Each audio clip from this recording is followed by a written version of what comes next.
Agora eu que tô Tá ficando... bom, então agora vamos lá. Vamos ver. Putz, eu... Posso começar esse programa ou não? Não. Crianças e crianças, pecadores e pecadoras, quilingües e sevandijas espalhados por todo esse país de quilingües e sevandijas, está no ar o Estúdio 014. Você é bem engraçadinho, né, Henrique? O Estúdio 014 com o meu querido amigo, posso dizer, teólogo. Auditório, se levante. Henrique, vista seu melhor vestido para receber Júnior Moura. Obrigado, auditório. Muito Tamo obrigado por ter vindo, Júnior. Eu que agradeço. Nossa, Eu que agradeço. foi muito legal. Todo mundo sabe, todo mundo já conhece. Tá fechado aqui, Henrique? Todo mundo já conhece que aqui a gente tem que improvisar. É que eu vi que tava Ficou legal. caindo. Não ficou, era muito mais legal com as letrinhas. Mas me poupou um trabalho. Eu iria Lembra, falar Henrique? isso. Eu chegava mais cedo.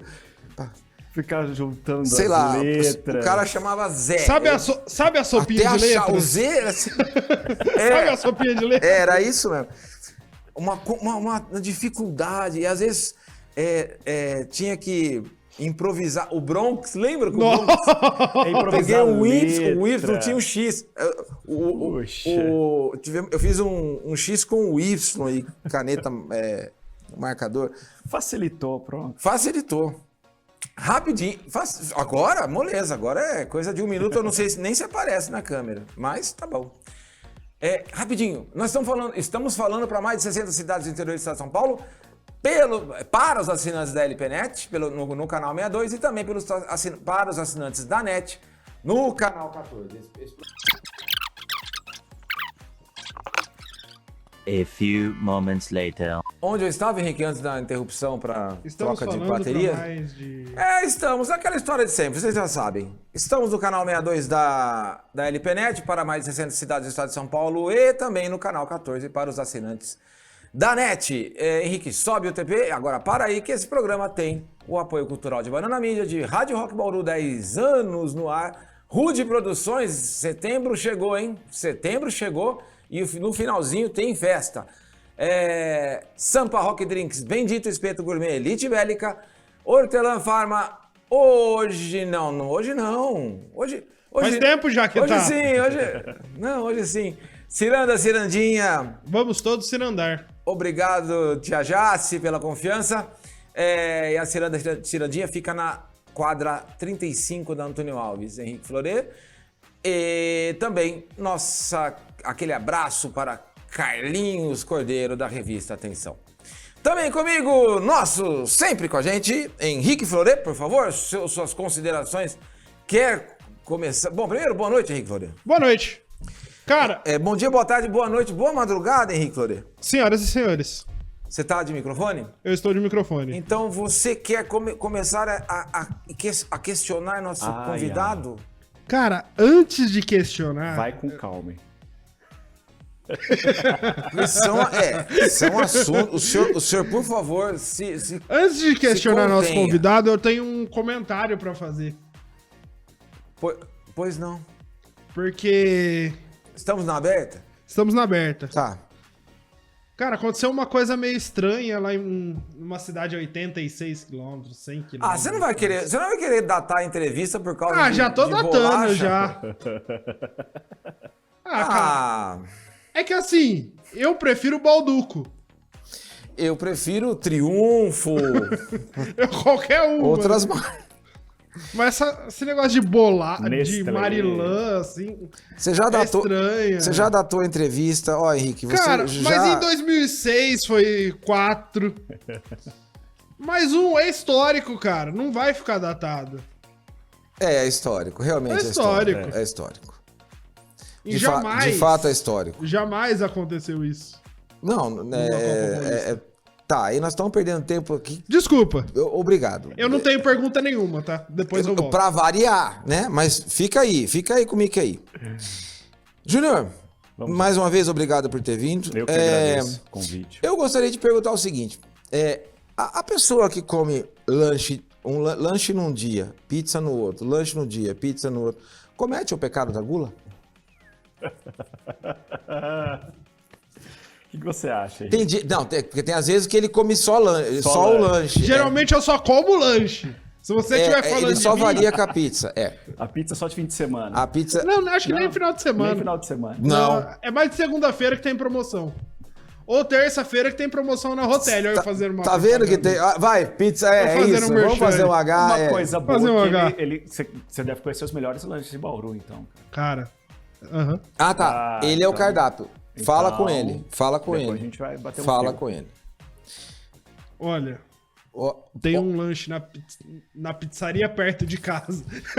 Quem que apresenta esse programa? Ah, desculpa. Foi mal. Muito obrigado. Quer que eu multo aqui? Não, pode ficar aí. Não, o senhor é meu Faz a pergunta logo. amigo. então. Vou fazer.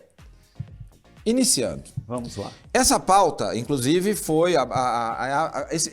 Ele pautou o programa. Meu irmão... tô na minha, Henrique? Tá na Maurício sua. Aracaki, que se converteu a uma religião... Agora a gente não tava querendo falar de religião, né? Ele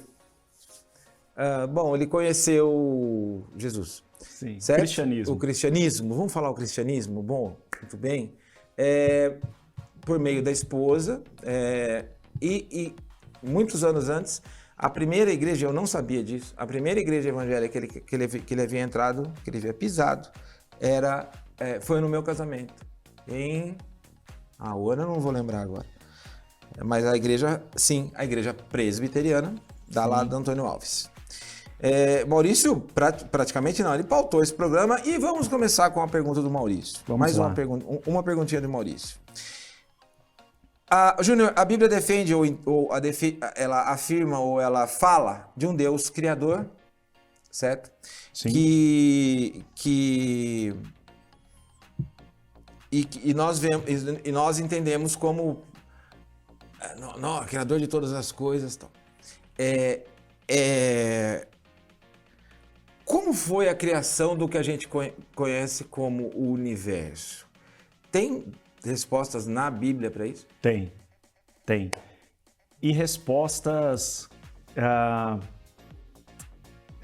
científicas. É dessas que eu gosto. Explicações plausíveis sobre a existência. Não é uma ficção, ou não foi... Mas há uma lógica. Certo. A criação, ela tem... O relato bíblico da criação, ele é lógico. Não tem a ver com aquela história, desculpa te interromper, com aquela conversa nossa a respeito de Platão? Sim, tem Legal, a ver. Tem legal. a ver.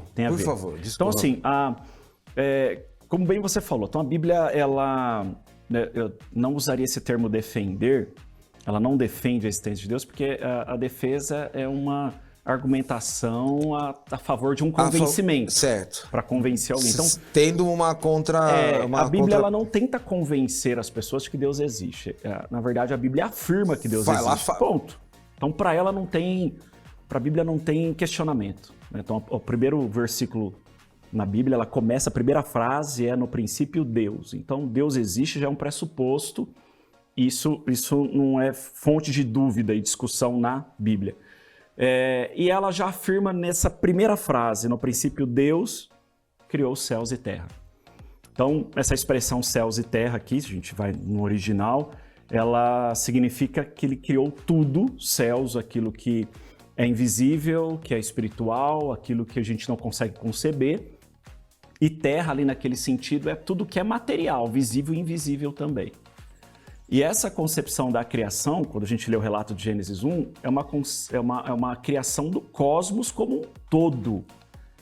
Porque muitas pessoas acham que o relato ali é da criação do planeta Terra. Exatamente. Criou só aqui, essa bolinha azul, só para nós aqui. E quando a gente quando a gente vai se aprofundar mais no capítulo 1 de Gênesis, a gente vê isso, que é a criação do cosmos, porque aí ali está dividido em dias.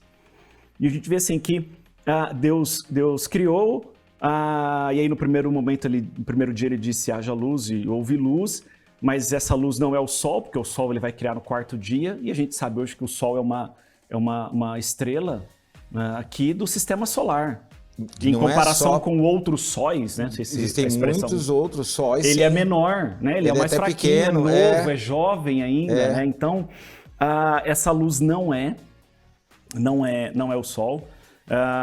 E é interessante que não havia separação. A gente olha no primeiro dia ali, entre luz e trevas aqui não é algo ruim, no sentido de que trevas como uma maldade. É tão somente o escuro. É tão somente, exatamente. O contrário de claro. De luz. E havia trevas sobre a face do abismo, diz, né? Então, quando Deus cria todas as coisas, ou seja, havia algo sem fim, né? Então, uma escuridão sobre aquilo que não tinha fim, ou que não tem fim. E aí, nós vamos ver que na sequência, então Deus vai organizando essa criação inicial dele como um todo. E aí, então, ele vai estabelecendo separações de águas, por exemplo, quando ele cria o firmamento. Então, nós vamos ter ali no segundo dia a criação do firmamento. Ele fala, então Deus criou o firmamento para fazer separação entre águas e águas. Mas aí nós vamos ver que no quarto dia o firmamento ele chama de céu. Eu ia perguntar, o firmamento é o que a gente conhece como céu? É o que a gente vislumbra como universo. Quando a gente olha para cima, a gente olha para o firmamento. Tudo isso é o firmamento. Se é de dia, você vê o azul, você vê nuvem. Exatamente. À noite, você vê as estrelas. Exatamente. Certo. Brilhante explicação. E aí, abaixo do firmamento, ele faz essa separação, que aí a gente vai ter, então, né, vai ter a ideia dos planetas, separa a água e surge continente.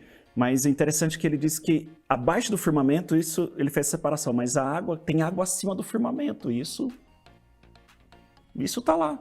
O que é isso? Água acima do firmamento, a gente não consegue. Que não foi ajuntada, porque abaixo do firmamento ele ajuntou, as águas abaixo do firmamento ele ajuntou e aparece a terra seca, aparece o continente, aparecem os planetas, enfim. Mas acho que isso aí é coisa que assim, a nossa visão, nossa compreensão não atinge. Então, o relato de Gênesis 1, ele é um relato macro, né, dessa criação. Mas quando a gente vai pegando esses pormenores, a gente vai dissecando o texto, a gente vê assim, que é um relato que contempla a criação de todo o universo, de todo o cosmos. Se daqui a 5, 10, 15, 100 anos o homem descobrir galáxias infindáveis, distantes, que a gente não tinha ideia, tudo isso está contemplado ali. Deus criou todas essas coisas. Nesse momento, aí entram os universalistas, né, que dizem que acreditam que existe o universo, né? Joga isso para o universo. Eu vejo muitas relações entre as religiões e algumas maneiras de se referir a certos fenômenos, a certas coisas que materiais ou não, visíveis ou não, como você muito bem disse. Quando a pessoa fala, não, eu vou jogar para o universo. Essa pessoa, um ateu, não, eu vou jogar para o universo. Ele está jogando para Deus, né? É que a visão dele, não, eu não acredito, é meio que o no creio em las brujas, pero que las hay. Se bem que ele não acha que hay um Deus, né? Não pensa. Mas ele está jogando para o universo, não, vou deixar que o universo resolva. Já entregou na mão de Deus. E aí a gente tem uma objeção muito simples em relação ao ateísmo, quanto ao ateísmo, porque se de fato a pessoa ela está sobre a filosofia do ateísmo, então assim, em primeiro lugar, ela nunca teria esse tipo de pensamento. Em segundo lugar, ela jamais brigaria por aquilo que ela acredita que não existe. Se não existe, eu não vou perder tempo por isso. Então a gente vê que muitos adeptos do ateísmo, na verdade, não entendem nem a filosofia do ateísmo, porque eles estão numa briga constante sobre a existência de Deus. Porque são provas, eles querem, mas assim, fazer a conta. Numa lógica racional, se isso não existe, isso não demanda meu tempo. Desculpa, bati no microfone, Henrique. Não, eu também bato. É legal que vai na orelha dele, eu também bato. Ó, pá. Então assim, se esse celular não existe, não existe. Por que eu vou discutir sobre ele? Sim. Então, é aí... Entendi. E aí que nós vemos, e aí nós vamos entrar num outro princípio que envolve a criação, que todo ser humano, e aí eu acho que é a base, né? O motivo pelo qual também a gente propôs isso, todo ser humano ele é religioso. Todo ser humano ele tem uma ânsia em descobrir, em buscar, em saber sobre o divino. Muitas vezes, e na maioria delas, ele não concebe isso no Deus que nós cremos. Eu falo nós, né? Deus do cristianismo, Deus Pai, Deus Filho, Deus Espírito Santo, em Cristo encarnado, morto na cruz, ressurreto ao terceiro dia, no Espírito Santo agindo em nossos corações. Mas essa busca, essa ânsia, esse vazio, esse desejo pelo divino no interior, vai fazer com que o ser humano crie qualquer outra coisa como seu divino. Ninguém vive hoje, Bira, uma vida sem depender de algo. O ser humano ele vai criar algo do qual ele vai ter uma dependência. Alguma coisa para segurar. Para segurar, para ele se apegar. Alguma coisa para ser o seu divino. Ainda que seja o ateísmo. Ainda que seja o ateísmo, exatamente. E aí nós vamos ter filosofias, ideologias, pensamentos, enfim, qualquer coisa, time de futebol, carro, profissão, dinheiro, qualquer coisa vai ser a razão da sua existência. Porque o ser humano não é autoexistente, ele não é a sua própria razão da existência. Quando Descartes disse que penso, logo existo, ele errou nesse ponto. Porque nós não somos a razão da nossa existência. Nós vamos sempre nos apoiar em algo para aquilo ser a razão da nossa existência. Por que eu existo? Por causa disso. Certo. Isso me fez lembrar essa história do... ainda no mesmo assunto. Me fez lembrar que... muitos, né, a biologia, né, a biologia, como é que eu vou falar? Eu tenho um amigo médico, o Dr. Ricardo Costanzo, grande abraço para ele, adoro ele. Ele diz, quanto mais eu estudo a ciência, mais eu me aproximo de Deus. Sim. Mais eu confirmo a existência dele, porque ele, o que eu entendo das palavras dele, ele vê coisas tão maravilhosas, tão incríveis, que não é possível que não tenha sido uma força maior que tenha criado. Exatamente. Certo? Exatamente. As pessoas costumam dizer que veio do macaco. Espera um pouquinho. Eu já derrubo, na minha opinião, derrubo, Henrique, onde nós estamos, aberta, fechada? Eu já derrubo essa. Bom, acho que não teria macaco na Terra. Mas... ou macaquitos, pequenos macaquinhos, todos seriam já humanos, né? Teve evolução. Dinossauro tem? Também não tem. Ah, bom, aí aconteceu outra coisa. Nossa, como é muito... São muita... É muita coisa para falar. É muita coisa. Então, mas eu sempre pensei isso, então não tem mais macaco. Acabou com os macacos. Você terminou? Pode continuar. Você sabe que a Darwin tinha uma preocupação com a evolução da ciência, onde ele achava que, de fato, com a evolução, ou a ciência evoluindo, a teoria dele seria derrubada. Ele escreve sobre isso.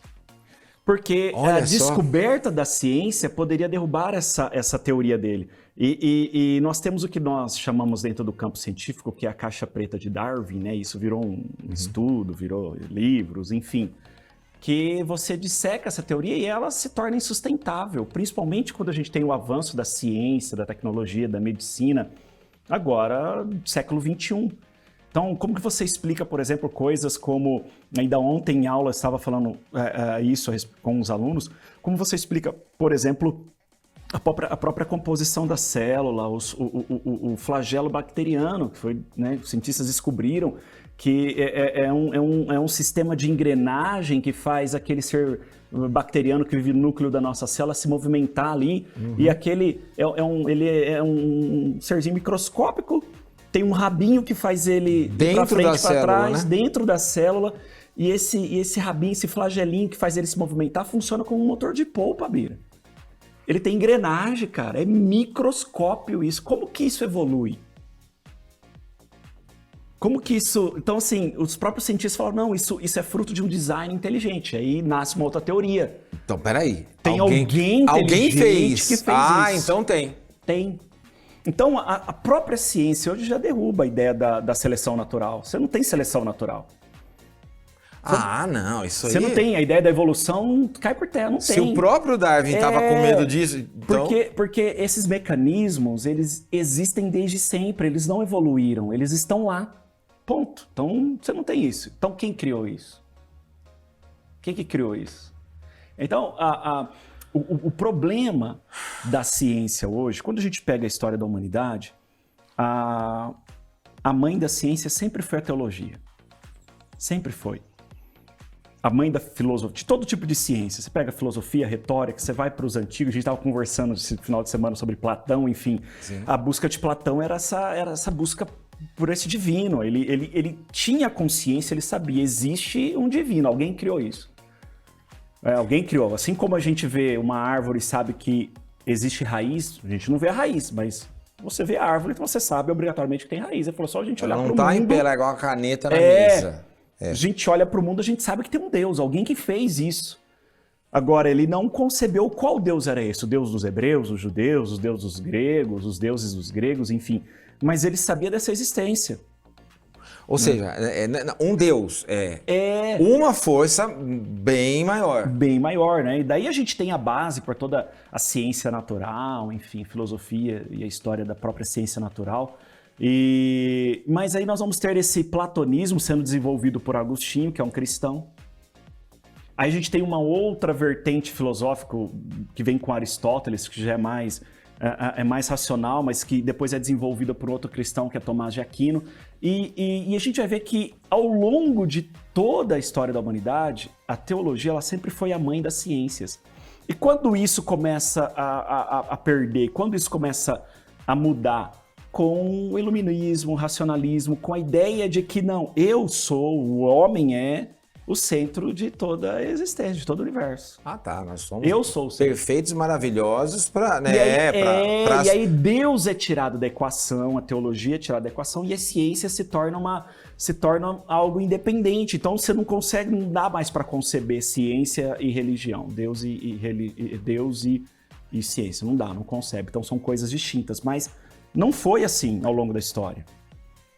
Não era assim ao longo da história. E nós caminhamos, lógico que nós temos descobertas científicas profundas em nossos dias, mas não são descobertas do nada, são descobertas em cima dessas descobertas feitas nessa época em que a teologia era a mãe da ciência. Uma escadinha, né? Nada nada é novo. Nada é novo. É sempre uma evolução daquela uma progressão. Uma progressão desse conhecimento em cima daquilo que já foi descoberto. Né? Então, e nesse ponto eu te pergunto, haveria nos seres que foram criados, nos seres que nasceram do nada, estamos só com isso de tempo, Henrique, pro break? Não. Pro programa? Rapaz, tá, brincadeira? Brincadeira? Haveria moralidade nesses seres criados, caso não houvesse um regramento, ainda que invisível? Se você bater no seu amiguinho, isso aí, isso faz parte da educação, do direito canônico que nós conversamos, não vai dar tempo, eu acho que no próximo, nós vamos gravar 2? Nós podemos gravar 2? Podemos. Questão do direito canônico, depois eu também vou falar minha pequena parte. Nós sabemos o certo e o errado. Sim. E esse certo e errado, será que ele estaria em nós, em alguns de nós, caso não existisse Deus ou o medo? Boa. Não. A ideia do bem e do mal, ela não é inerente a nós. Nós não fomos criados com isso. Isso não é uma forma de controle? Sim. Não é uma forma antiga os caras pensaram assim, se a gente não controlar isso aqui, vamos escrever que isso aqui é feio, vamos lá, isso aqui cá entre nós aqui, ó, pecado. Que palavra que nós vamos pôr? Vamos pôr pecado. Boa palavra. Vamos pôr isso aqui, porque senão senão isso aqui tudo vai ficar uma confusão. Você entendeu Sim, essa metáfora? Entendi isso aí. Tá. Bom, prossiga, Júnior. Sim, nós, de certa forma, e aí é uma coisa mesmo de profundidade de pensamento. O ser humano, ele é autônomo, mas ele não é independente. Então, nós não somos seres independentes no sentido de pensamento, de funções, nada. Nós somos seres totalmente dependentes de diversas situações. Nós somos autônomos, mas a autonomia, ela é aquilo, é uma liberdade condicionada, né? Então, um carro, ele tem a sua autonomia, mas ele depende se o motor está funcionando, se tem combustível, se tem alguém dirigindo, se tem pneu cheio, aí ele tem sua autonomia. Então, a criação é assim, nós somos assim. Então, nós fomos criados com essa autonomia, mas totalmente dependentes de um ser superior, do conhecimento desse ser, da inteligência desse ser, da santidade desse ser. E quando você fala, mas espera aí, não, então vamos escrever isso, vamos criar aqui uma teoria da conspiração para a gente ter o controle dessas coisas, dessas situações. Bom, isso seria muito improvável, mas muito improvável, Bira, porque se a gente pega a historicidade da Bíblia... Você ainda está falando sobre aquela questão de moralidade no ser humano? Tá.